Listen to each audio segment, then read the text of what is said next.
Greetings, NFT Vikings. I'm CardanoThor, help you explore the digital space of NFTs. And today we're going to be looking at the tools that I use to find that next 10x, 20x, 1000x. Oh, okay. To find the next good CNFT project to flip or hold in the long term. Let's go. Good, I interest you in NFTs all of the time. FOMO into NFTs all of the time. Modesties a tragedy and ruffles are a crime. FOMO into NFTs, yeah, FOMO into NFTs, yeah, FOMO into NFTs all of the time. So I want to accomplish two things in this video. One, give you a bit of an update on my CNFT tools video, show you all the tools that I'm currently using in the CNFT space. Two is to show you how I use analytics tools to find the best projects to invest in. If you're only interested in a certain part of the video, check out the chapters in the description or in the video bar below. So without further ado, let's jump into my favorite CNFT tools. Starting with wallets. Nami is the wallet that I use the most. I use a custom node. If you don't have a wallet set up already, I would recommend these three that I'm about to talk about, including Nami. You want to make sure that you have a browser wallet that can interact with dApp, so you can connect to websites like JPEG Store directly. That's the main difference between Nami and Yoroi, for example, which I don't recommend, or Daedalus. Next, we have Eternal, a Cardano Lite wallet that was the first one to have mobile capabilities. So you can actually download their mobile app on iOS or Android and buy JPEGs all day while sitting on the toilet on JPEG Store. Just recently, Flint Wallet, actually, I think just a couple of days ago, they announced that they added an Android app and they are testing it now. You can test it, download it, and see what that's like. I haven't used their mobile wallet yet, but I wanted to give them a shout out for being the second ones to do that. And I love to see more and more mobile use cases with Cardano wallets. Now let's move on to the calendars. When you get into CNFTs, you want to find out what projects are about to mint and when they're about to mint. So the first and only place that I really look, with maybe one or two exceptions, is the Viking Squad Discord server. If you are not in the server, hop on in. The link is in the description. Bunch of CNFT Vikings talking about NFTs, Cardano NFTs, sharing opinion, sharing advice, and a lot of alpha in there. There's a channel called Calendar where we have all of the drops that I include in my newsletter. I go through all the drops, I look at what I think is worth mentioning, and I put them here and all the necessary information.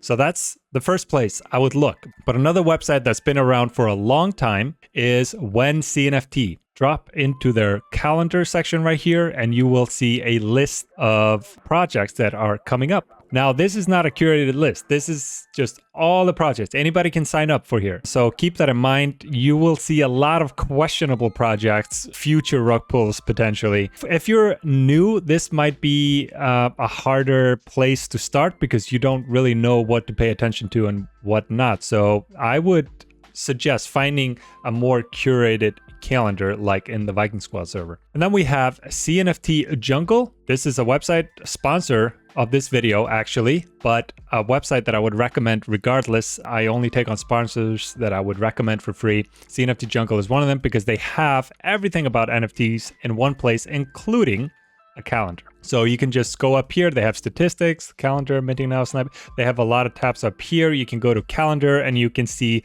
what is coming up right here. CNFT Tools, that's a Rarity website. They also have a calendar section that you can check out. They just recently added it to their website. Just click drop calendar right here. And one kind of third-party alternative that I want to mention is CNFT Radar. I occasionally check this website. I know the creator. I believe it is a fellow Icelander even. Check out CNFT Radar if you're looking for another website to check out. My general advice is to check at least a couple of sources, compare the two, add them together, and then you have your own personal list of what you want to mint. Next, let's jump into my favorite marketplaces. Where do you actually buy Cardano NFTs? JPEG Store. Let's start there for a good reason. I believe they have about 90% of the market share right now. They are the giant in the space, overtook a competitor, CNFT.io, which is down to, I think, maybe just % of total volume in the space.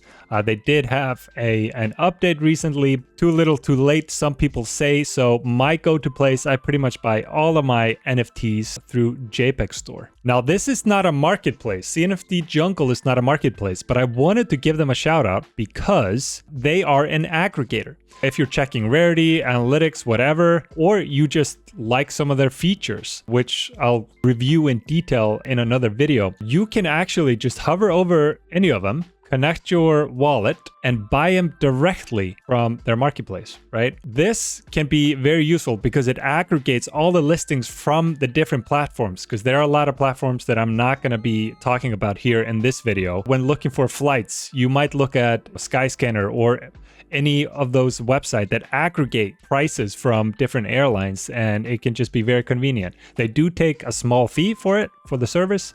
And finally, I want to talk about, not finally, but I do want to mention project-specific platforms. This is becoming more and more common among big projects. SpaceBuds is obviously a big one. So there's regularly, pretty consistently, more volume happening on the SpaceBuds marketplace compared to CNFT.io, for example. Pixels is another example. So if you are looking at one of those big projects, you might just want to consider using that project's marketplace if they have one. Now, finally, I want to mention Artano. This is a different type of marketplace because it focuses primarily on unique art pieces.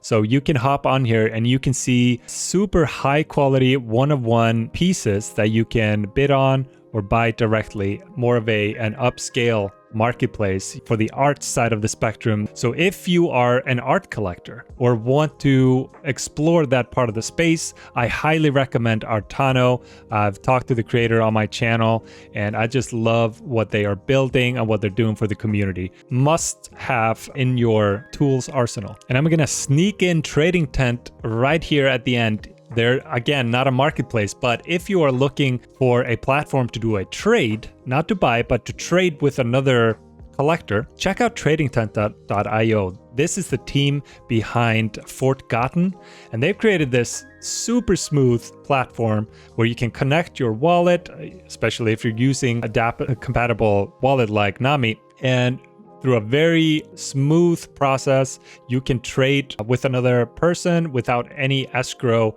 and it's safe. Don't do trades in Discord, kids. Don't do it. Next, let's look at Rarity tools. There are only really 2 websites that I would recommend and that I use. I actually just use one now, but the other one is very widely used, so I should mention it. What I use is CNFT Jungle, and I've been using it for a while, and even before they started sponsoring my content. There are several reasons. I'm not going to get into it now, but I do like their approach. I like that they use on-chain data to determine rarity. They have a lot more features, which I like, and they have every single project on Cardano because they are using on-chain data. They have 53,000 collections compared to the other website that I would mention, CNFT Tools, may be even more popular than CNFT Jungle. This is the website that has been around since the beginning and has established itself as the authority on rarity. So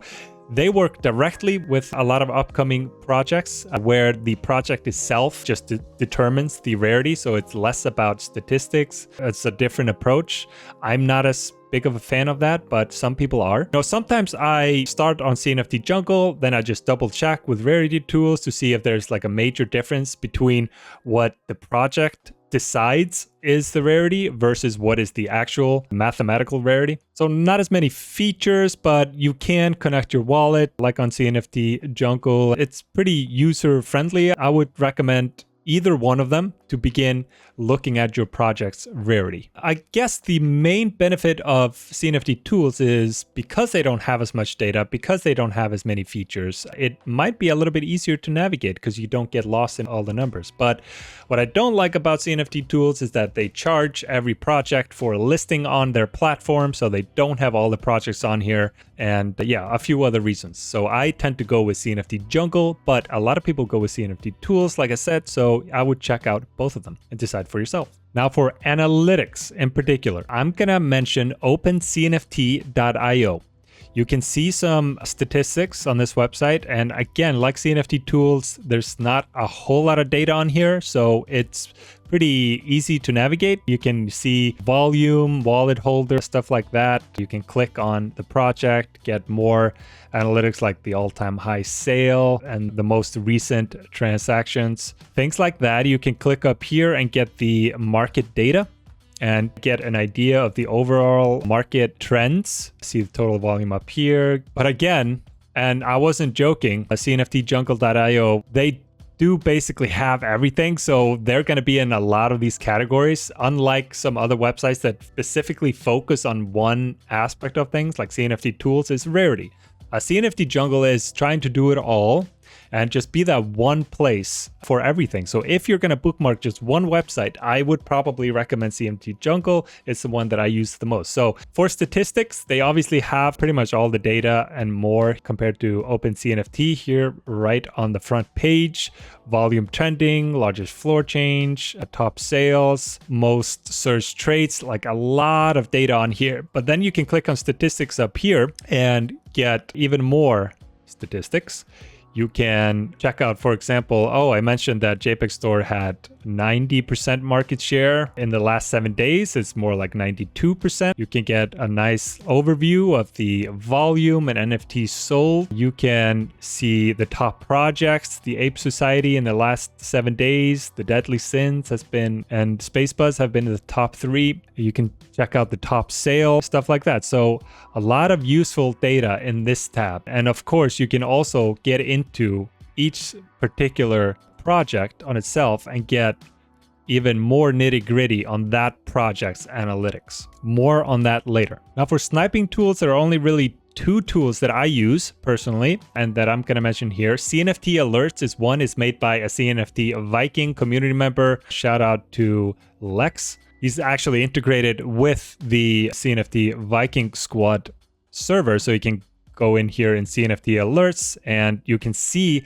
which projects are pumping or dumping recently. You can see the current floor and the floor change and stuff like that. So it's really useful to get like very detailed, like short time frame updates on what is currently pumping or dumping. So check out cnftalerts.com. But the main one I would definitely mention, it's the sniping tool in the CNFT space, is Predator. They have a sniping extension, pretty sophisticated. They have different tiers that you can subscribe to on their website. You can read more about it, but it's just such a good tool to automatically find the best deals on these CNFT marketplaces. And it's going to pay for itself pretty easily if you use it, because it saved me 500 ADA in a single purchase just because it was ready to go and set up to find that deal that was 500 ADA under market value. So check out cnftjungle.io/sniping for more information about the Predator sniping extension. Now, to view your NFTs, I would recommend pool.pm. Pretty much everybody knows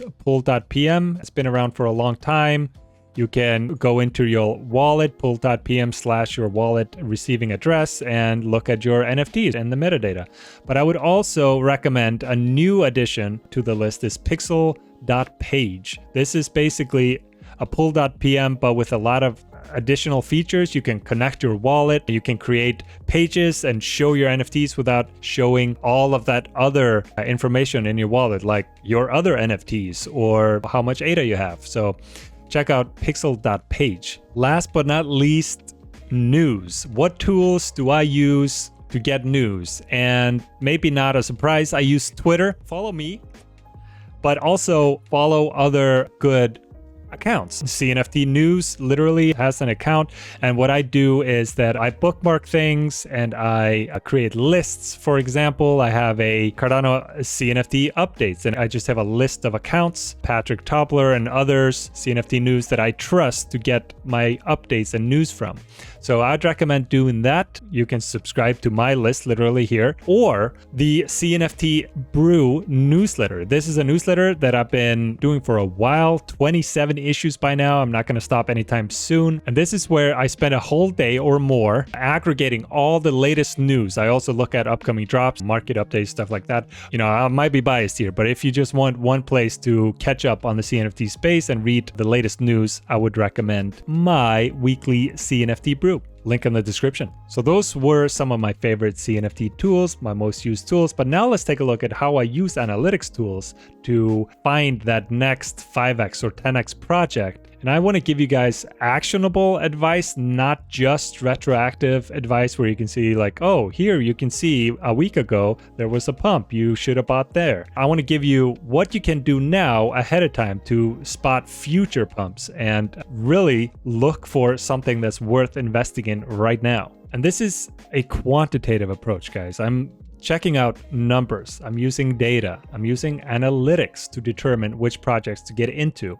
If you want more of the qualitative approach where I take a look at the team, the community, and the design of the NFT, stuff like that, check out my other video on how I evaluate projects from that perspective. But before we really dive into the CNFT analytics, first, take a step back, look at and understand the environment that we're in currently, the bigger picture, right? So you want to be aware, are you in a bull market or a bear market, for example? Those fundamental questions. And right now we're obviously in a bear market when I'm recording this video. You can use Google Trends. You can see general interest in Cardano. You can check out the crypto markets and get a good feel for the broader environment, right? And you can take that approach to a project. If you think you found a project that looks promising, you want to do a similar type of research. Look at the big picture for the project. Where are they in the roadmap? Where are they in the hype cycle?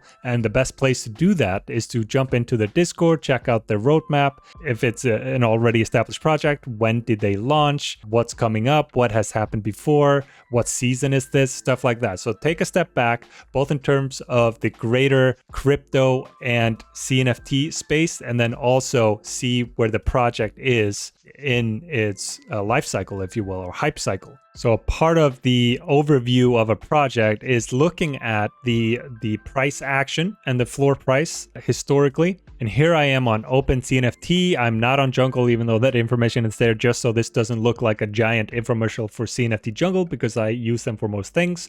But just for the sake of variety, here I am looking at Disco Solaris and the floor price. So what I do, a part of what I do when kind of getting an overview of the projects is that I can see, okay, they had a pump here after staying pretty stagnant for a while, but it's holding really well. And it's been holding for a while, right? It's been holding at that 450 mark for a long time.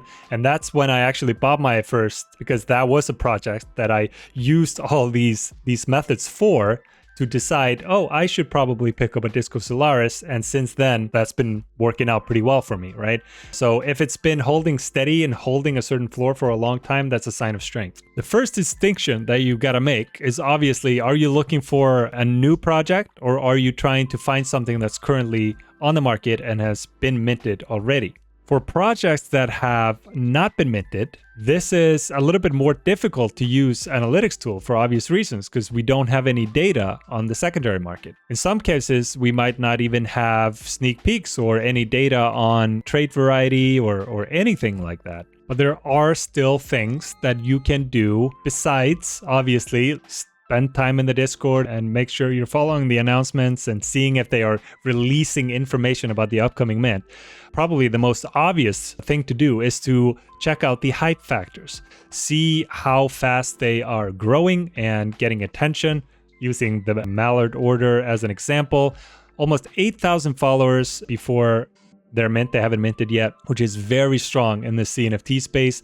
And then you want to compare that to the Discord followers. Here we got 8,436 members on Discord, and check the ratio. If you had 40,000 members in the Discord and 5,000 Twitter followers, something's off there. They're probably flooded with bots, and that might be a bit of a red flag, or at least a reason to pause a bit. So in terms of flipping potential, short-term gains, and we are talking more the short-term here, the qualitative video, again, is more about the long-term project success factors that I look at. So Twitter followers, Discord followers, any other sort of hype factors that you can see what kind of hype are they getting about any updates they make or partnerships. Check out the announcements and see how many interactions they're getting on their latest announcements. And then when it's getting closer to the mint, and then during the mint, there are a few factors to look out for. I keep track of this sometimes myself, and because I have my theories about how this works, and that's exactly what I'm talking about now.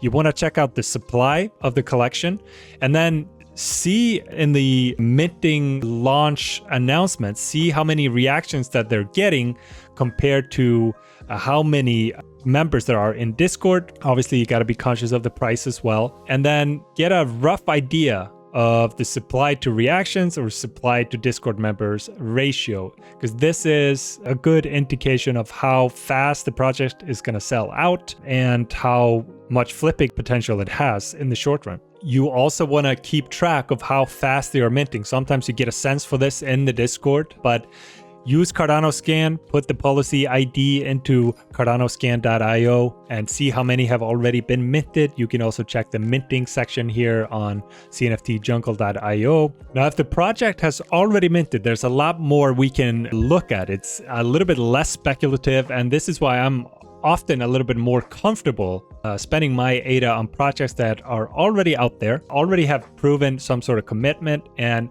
I have had time to understand their goals. I've looked at the roadmap, white papers, etc., going back to doing a little bit of an overview of the project that you're looking at. This is where I would really like to use the analytics tools to dive into the numbers and really separate the okay picks to the next gem. Let's start with the basics. And right now I am using CNFTjungle.io. You can find some of this data on other websites that I've mentioned already. Some of the basics include volume. You can check out 24-hour volume. If it's just launched, you might want to check out the shorter time frames. You can check out the latest transactions. How much is it selling? This is pretty important. It determines how liquid the project is. For Melting Moon Boys, it's happening every 10 minutes, every 5 minutes. Here on the front page, you can obviously get a visual graph of the floor price trending downwards a little bit for Melting Moon Boys. You can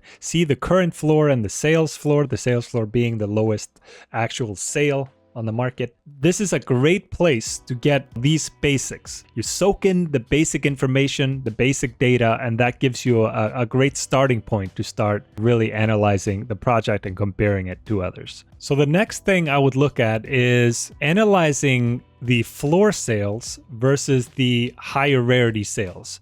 I think this gives an indication of what kind of investors are in the project. If you just have floor sales, I think that is not as bullish as when you have a lot of these higher value, higher rarity sales, because those tend to come from seriously committed collectors, which is better to have in the project. So here in the analytics tab of this particular project, you can see trade history, and you can start kind of seeing the volume of floor sales compared to those that are slightly above here and those that are way above. For example, a rank 11 here, a rank 57. You can start seeing that ratio, and obviously you can also just scroll through and see just at a glance 120 is the floor, so you can start seeing like if there are only sales around that floor price, or how often you see higher rarity, higher value sales come in. So related to that, I would look at the all-time high sales price, and in this case it is 66,666 ADA. Easiest way to find it is right here, price and rank. Look furthest to the right. You can also check it out on OpenCNFT, although 7.8k, I don't think they have the correct data on that website. Check out the all-time high sales, because if people are spending tens of thousands, of course take it with a grain of salt, because it's become common practice to do wash trading. But especially if you have the time to look into it, see if you can actually find the buyer on Twitter, check the community, see what people are saying, if this is a legitimate sale, because that's a very bullish sign for the project. It strengthens it, makes it more likely to hold its floor and grow in the long run. Then the next thing I would look at, and the thing that is not as bullish for Melting Moon Boy, is the ratio of listings.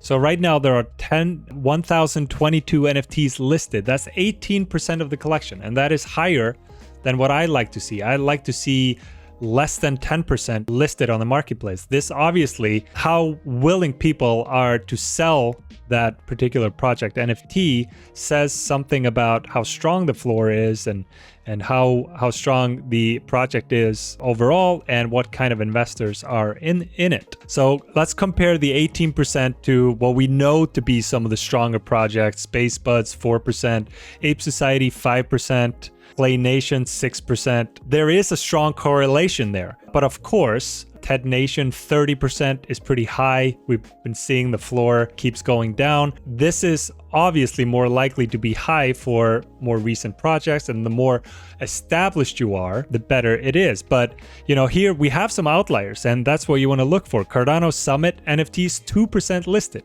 And here's some proof that I actually care about this stuff. This tweet from a little while back was Saturday night, and I just looked at every project and basically created a little formula with the listings percentage being a key part of it. I was looking at projects like Cardania, Terraforms, 3% listed, Cardano Village Season 2, 2% listed. Some projects that you normally don't think of being like super established, but these projects intrigue me because it says a lot about its holders. Then related to the percentage of NFTs in the collection for sale is the wallet distribution. Unsigs is a good example. They have a great percentage here for sale, only 2%. But unfortunately, and one of the things that I like the least about the project, because I love it in every other way, is that the wallet distribution is not so great.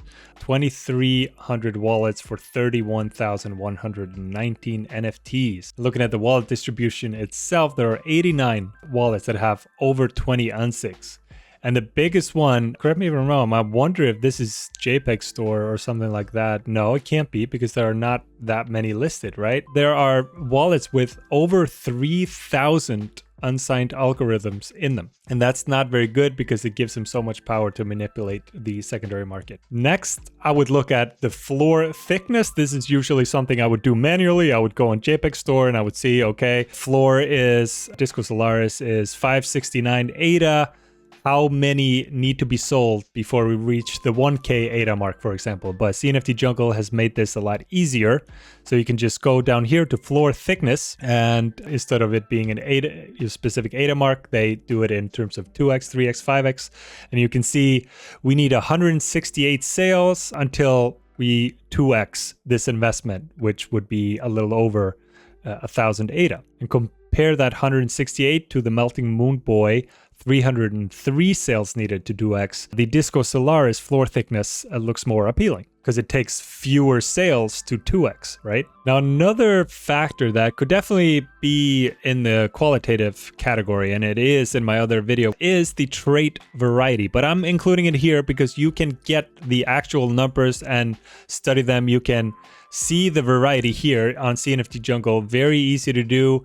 You can go to the trait floors and rarity chart. This is an automatically generated rarity chart. This just gives you a grasp, an idea of how much variety is in the collection. You got 25 body traits, you got 10 earring traits, you got 17 eye traits, and this is just a good place to start. Like, start comparing it to your favorite projects. It just says something about a lot of things, like how much effort went into the project, and therefore how much effort is likely to continue to go into the project. But also, you're less likely to get tired of a project that has a lot of variety, and you're more likely to have super fans. It's a small factor, but it's something that I do look at. Final thing I look at when it comes to the numbers is the shorter time frame. CNFT Jungle.io is the only place where you can do this, and this is going to become more and more useful the more volume we see in the CNFT space. I know the Jungle team, they model things from the ETH space, which makes a lot of sense to me because that space has been maturing for years and is ahead of us in many ways. So you can check out the 4-hour timeframes or the 12-hour timeframes. You can see the number of sales in that time period. And this can give you a better idea of what is currently pumping in this shorter time frame. And again, shout out to CNFT Alerts, cnft-alerts.com, or hop into the Viking Squad server, link in the description, in the CNFT Alerts channel. And you can see with their parameters, you can see the change in floor and what's currently happening here. This is how I analyze upcoming and current CNFT projects to try to get a leg up, trying to stay ahead of the curve and continue to grow my collection and my ATH stacks. If there's anything that I'm forgetting, because I'm not a know-it-all, I'm just sharing what I do and my process. So if there's something that I'm forgetting, let me know in the comments. But to recap, guys, take a step back first. See where you are in the market, bear market, a bull market. You might want to be picking up established projects in the bear market and the new mints in the bull market, right? Do the same for specific projects that you're looking at. Understand what the floor price history is, where you are in the roadmap and the hype cycle. Next, you got to decide if you're looking at an upcoming project or an established project. Upcoming project, check out Twitter followers, Discord followers. Check out the ratio of Twitter followers to Discord followers. Check out interactions on announcements. If the mint is coming up, check out the engagement with the mint announcements. And during the mint, pay close attention to how fast they are selling out. If it's an established project, you're going to be looking at the basic information like volume, transaction rate, floor price, and stuff like that. And even at the shortest intervals of 24 hours, 4 hours, 8 hours. And then you want to compare how many sales are happening at the floor versus higher rarity. What's the all-time high sale compared to others? What's the wallet distribution, floor thickness, trade variety and rarity, and the percentage of the collection listed. Now, knowing all this, let's take a look at a project. I'm going to apply all of this. Take a look at the market right now, today, and pick one project. This might not age well, but I'm going to do it, put my money where my mouth is, and pick a project with all these factors in mind. So for an upcoming project, my pick is the Mallard Order. I've used it as an example already for a reason, and they just check all the boxes. Got a lot of hype, a lot of followers on Twitter, good ratio of Twitter followers to Discord members, over 8,000 in the Discord. They've been building for a while. I've been paying close attention to them for a while. A lot of interactions to their announcements. And of course, I talk to people in the space, and a lot of community members and some influencers are excited about the project. And then when the minting starts, I'll be paying close attention to the collection and how fast they're minting. Now, it is a bear market right now, so I would probably go with an already established project. So let me make that pick right now. But first, why am I wearing a different shirt? It's because it's a couple of days later and I found out that I had no audio when I did this segment last time. Now let's take a look at the project that I picked, using everything that we've learned so far, right? Using all of my methods. 10% listed. This is towards the higher end of what I would normally look for, but it is more of a recent project compared to the established blue chips out there. So I take that into consideration. Good number of wallets, good number of holders. The floor is 108 ADA. Do you know what project it is already?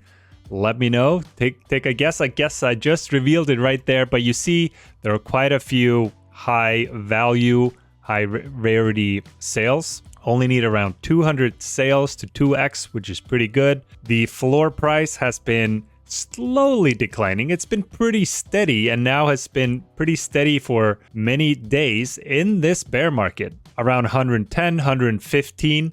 And you can see maybe it's turning a corner here. I feel like it's been holding pretty strong. So I feel very comfortable looking at all of the data here. Obviously, it has quite a bit of volume, has done 63K in the past 31 days, which is not bad. Overall volume, 847,000. So I also try to know a little bit about the project in general. I really like the Ugly Bros team, and I take that into consideration. I know how long it's been since the mint, and I believe most of the flippers are out of the project right now. And that's why the floor price has been kind of slowly going down. People are exiting. The people who are scared of the bear market are gone. And now people like me might be interested in acquiring more Ugly Bros. Over the past 24 hours, we've seen 18 sales. So I'm very confident that this is going to continue to be a pretty liquid project. And I think I'm going to go make that statistic 19 right after this video and get myself another Ugly Bro, the definite. Let me know what project you would pick using some of the strategies, some of the methods that we talked about right now. That's it for this video. Thank you for watching. If it helped you in any way, even just the smallest way, hit that like button, subscribe button, notification bell if you want to be extra awesome.